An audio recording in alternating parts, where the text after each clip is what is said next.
I want you guys to be mindful with your thoughts in this hour. I want you to be mindful with how you're thinking. I want you to be mindful with the things that you know that the Lord has spoken to you, that the Lord has confirmed to you.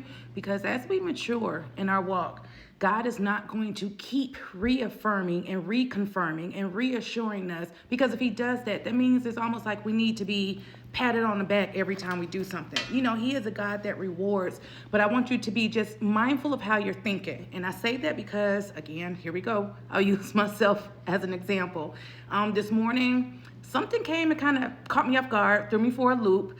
But the thing was, I felt in the spirit that God had already prepared me for this. So although it came and it was unexpected, it wasn't really unexpected because Holy Spirit had previously given me insight. You know, that gut feeling that you get. With that being said, it's like, Lord, I know I see this in the natural, but this is a lie. This does not align with what you spoke to me. This does not align with what you said. This does not align with what you've been telling me to prepare for. So I won't allow this to distract me. I won't allow this to make me come off my wall, Nehemiah. I won't allow this to make me look at the winds and the waves and now I can't walk on water. Sometimes you got to have that mindset. And when I did that, I felt empowered. I felt like I could overcome. It was a distraction. That's all it was. I could have easily been like, God, hold on. You said this, but now I'm dealing with this. Wait a minute. Did I hear God right? Did God say this? Didn't He say this? And then we're double-minded. I didn't go back to God and question Him, like, why did this happen if you promised me something else, if you've been telling me something else? No, I stood in agreement with what I heard my Father say. Lord, this is a lie. This is irrelevant. This is like water rolling off a duck's back. This is not going to get me out of position. I'm going to carry on with my day. I'm going to go on with my day like you promised me. This here is not going to stop me. This can't block me. It was only a distraction to steal, kill, and destroy my peace, my hope for today, my joy. The devil is a liar. So I binded it, I rebuked it, I sent it back to the sender, and that's how you gotta be. That's how you gotta be in this season. The devil is going to keep trying you. Why are my glasses foggy? The devil is going to keep trying you. That's what he does. But if we keep running back with our tails tucked between our legs, are we really growing? Are we really maturing? Are we really advancing? So I want to tell you, I don't care, and I mean this, I don't care what comes your way. If it does not align with what God told you, don't allow that to make you respond. Thank you, Holy Spirit. I've given this analogy before, but again, look at it like you're in the Lord's covering. You have His hedge, you have His protection, you have His grace, you have His promises, you have heaven backing you.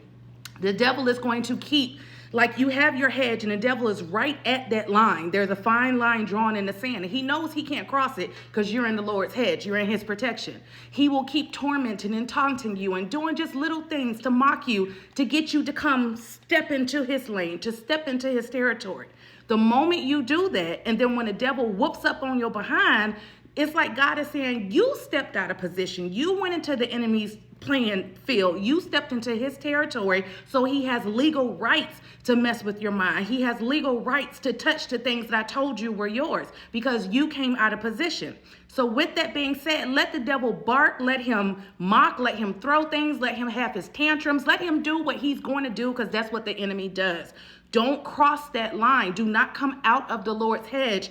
That's where you're graced at. That's where you're covered at. That's where you're protected. That's where, though the weapons may form, the weapon will not prosper. But when we come out of that protection, when we cross over that line, when we come off of our wall, and now we have lowered ourselves, thank you, Holy Spirit, because we're always above the enemy.